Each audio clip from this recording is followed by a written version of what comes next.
లోక్సభ సమావేశాలు ప్రారంభమయ్యాయి. లైవ్ ద్వారా చూద్దాం. और वो आकलन जैसे ही आएगा तो आते ही उसका मुआवजा होगा वो निश्चित रूप से मैं सदस्य जी को कहूँगा कि वो अवेलेबल हो जाएगा। और कुल मिलाकर विषय कि अभी जो वहाँ पर पेंडिंग है वो राज्य सरकार का अंश जो बाकी है वो आते ही भारत सरकार है वो महाराष्ट्र के जो किसान हैं उनको क्लेम उपलब्ध करवा दिया जाएगा। राव जाधव सेकंड क्वेश्चन पूछना चाहते हैं माननीय। हाँ सर, इसमें जब भी बीमा निकाला जाता है तो कंपनी को बैंक की तरफ से डेटा दिया जाता है। कई बार बैंक इसमें डेटा देते वक्त कई बार गलतियां करती है और इसका नुकसान किसानों को भोगना पड़ता है। तो मैं आपके माध्यम से मंत्री जी से पूछना चाहती हूँ कि अगर ऐसे वक्त में अगर बैंक गलती करती है तो इसके ऊपर हम क्या कार्रवाई कर सकते हैं? माननीय अध्यक्ष महोदय जी, अगर डेटा जो कट ऑफ डेट है उसके बाद में अगर वहाँ की बैंक है वो अगर प्रीमियम सरकार को कंपनी को जमा करवाती है तो ऐसी स्थिति के अंदर पूरी लाइबिलिटी है वो जो क्लेम है उसकी जिम्मेवारी बैंक की होगी। वो पूरा क्लेम है वो बैंक को देना होगा। लेकिन उसके बावजूद भी भारत सरकार कई बार बीच में प्रयास करके और 1-2 दिन की छूट या 5 दिन की छूट करवाती है जिससे कि ये उनको क्लेम पूरा नहीं देना पड़े। लेकिन उसके बावजूद भी इसमें अगर लेट होता है क्लेम या डेटा की वजह से लेट होता है तो इसके लिए 12% है वो उनके ऊपर 12% है वो ब्याज के रूप में किसान को चुकाना पड़ेगा।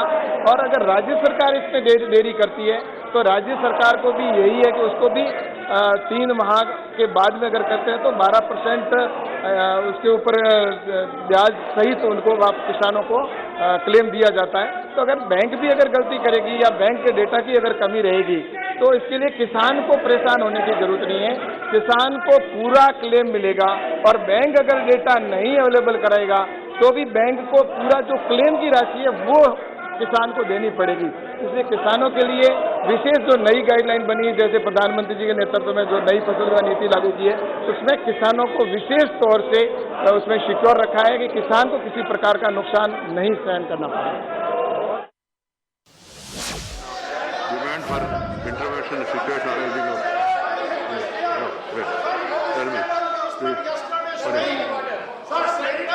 238 पॉइंट ऑर्डर 238 आदरणीय सभापति महोदय, इस सदन के एक सदस्य ने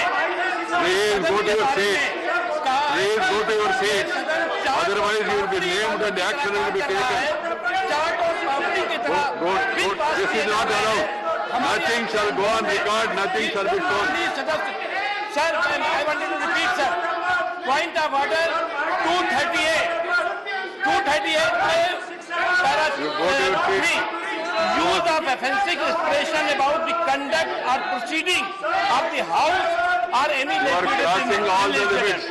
Sir, You are crossing all the limits and you are bringing bad name to Parliament and bad name to yourself. Please go to your respective seat. चार पापड़ी की तरह बिल पास किए जा रहे हैं। यहाँ पर जो माननीय सदस्य बैठे हुए हैं यहाँ पर चार पापड़ी बना रहे हैं क्या? Right. हम उन आपसे अनुरोध करेंगे कि वो Majority of the members, okay. Majority of the members want the house to run. Majority of the members want to discuss the issues, and a chair also is willing to permit discussion on these issues. But if this is the way, you cannot force us. You cannot dictate to the chairman of what to do and what not to do. Parliament Affairs Minister.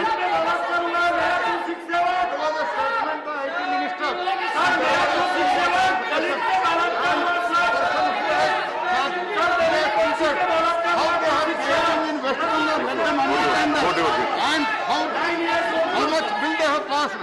Previously during their resolution, we are ready. Even at this moment, we want to discuss all the bills. We don't want to rush the bill.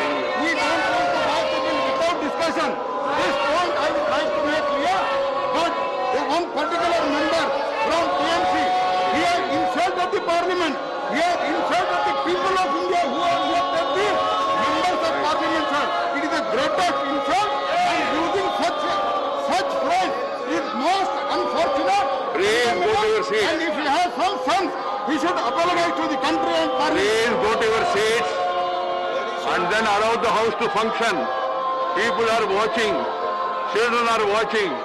The entire country is really getting organized by our continuous disruptions. We are sent here for discussing. Discuss, debate and decide. Do not disrupt. Don't show the hand. Don't show the hand. I will name you and send you. Shakti Sinha Goyal is the name.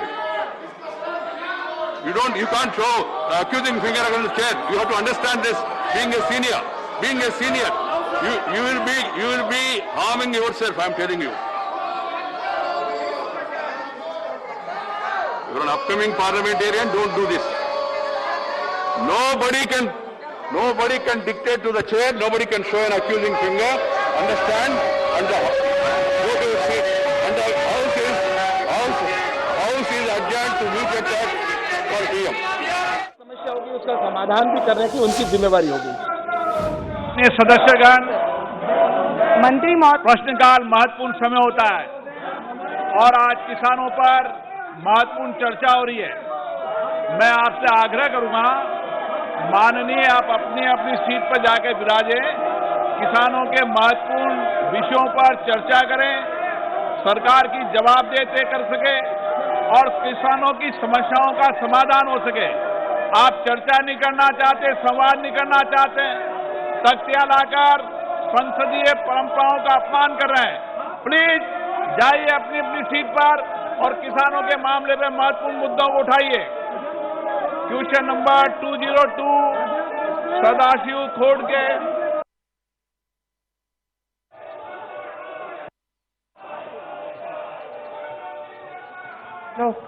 प्रश्न क्रमांक 202 माननीय मंत्री जी, सभा पटल पर रख दिया गया है। अध्यक्ष महोदय, मेरे क्षेत्र में 25 से 30 लाख लीटर अहमदनगर जिला में दूध उत्पादक होता है और ये दूध है जो किसानों को भाव मिलना चाहिए।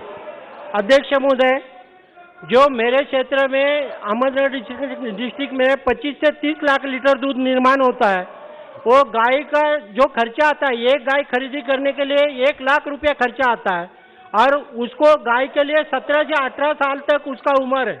3 साल के बाद दूध देना चालू करती है, 7-8 साल तक वो दूध देती है। करीबन एक गाय को कुल खर्चा आता है 1 लाख रुपया। यह गौ हत्या बंदी जो 2015 में लागू किया गया, वो पारित करने के बाद गाय को बेचा नहीं जा सकता है और बेचा नहीं जाने से किसान परेशान है। किसानों को गाय को बेचते समय 30 से 40 हजार रुपया मिलता था। 2015 में गौ हत्या बंदी होने से किसानों को जो बांझ गाय है, जो दूध नहीं देने वाली गाय है, उसको बेच नहीं सकती है। इसके लिए किसानों के लिए बहुत तकलीफ है। मेरा साथी दूध उत्पादक किसान के लिए जो चारे का खर्चा है, 100 से 150 रुपया रोज का चारा लगता है, पशु खाद्य लगता है और करीबन उसको खर्चा आता है शिफ्ट में और दूध का भाव जो होता है 18 रुपया मिलता है। मेरा एक प्रश्न है कि ये चारा उत्पादन खर्चा है, डीजल का भाव, मजदूरी का भाव बढ़ेला है और मजदूरी का भाव बढ़ने से किसान बहुत परेशान है। 18 रुपया भाव मिलता है और 20 रुपया खर्चा है और गौ हत्या बंदी होने से गाय को योग्य भाव नहीं मिलता है बेचते समय। मेरा यदि ये परिस्थिति है तो मेरा सरकार से एक प्रश्न है, जो गन्ने को भाव मिलता है वो हम ही भाव देते हैं सरकार। माननीय अध्यक्ष जी, बहुत बड़ा सवाल पूछा माननीय सदस्य ने और इसके बारे में यही कह सकता हूं कि डेयरी प्रदेश का विषय है, हम उसमें मदद करते हैं और अगर भाव कहीं नहीं मिल रहा है तो कोऑपरेटिव सिस्टम है बहुत बड़ा जिसमें केंद्र सरकार मदद करती है। 2 इंफ्रास्ट्रक्चर फंड हमारे यहाँ है, डेयरी इंफ्रास्ट्रक्चर फंड ये करीब 11,000 करोड़ का है, एनुअल हस्बेंड्री इंफ्रास्ट्रक्चर फंड ये करीब 15,000 करोड़ का है। लगातार कोऑपरेटिव को मदद करने का काम केंद्र सरकार की तरफ से किया जाता है। तो अगर विशेष रूप से कहीं की कोई समस्या है किसी डिस्ट्रिक्ट की, देखिए दूध के भाव सरकार द्वारा तय नहीं किए जाते। दूध के भाव मार्केट तय करता है, पेरिशेबल आइटम है, तो सरकार कभी भी केंद्र सरकार की तरफ से दूध के भाव तय नहीं किए जाते। और जहां तक बात है कि गौ हत्या पे प्रतिबंध है और जो पशु दूध नहीं देते, ये वाकई पूरे देश की एक समस्या है और इसमें भी कहीं ना कहीं प्रदेश सरकार का विषय कह सकता हूं मैं। పార్లమెంట్లో పెగాసస్ రగడ కొనసాగుతుంది. ఉభయ సభల్లో విపక్ష సభ్యులు పోడియం వరకు వచ్చి చుట్టుముట్టి నినాదాలు చేస్తున్నారు. ఈ నేపథ్యంలో రాజ్యసభ మధ్యాహ్నం 12 గంటలకు వాయిదా పడింది. విపక్షాల ఆందోళన మధ్య లోక్సభ సమావేశం కొనసాగుతుంది. ఇప్పటివరకు లైవ్ ద్వారా చూసాం.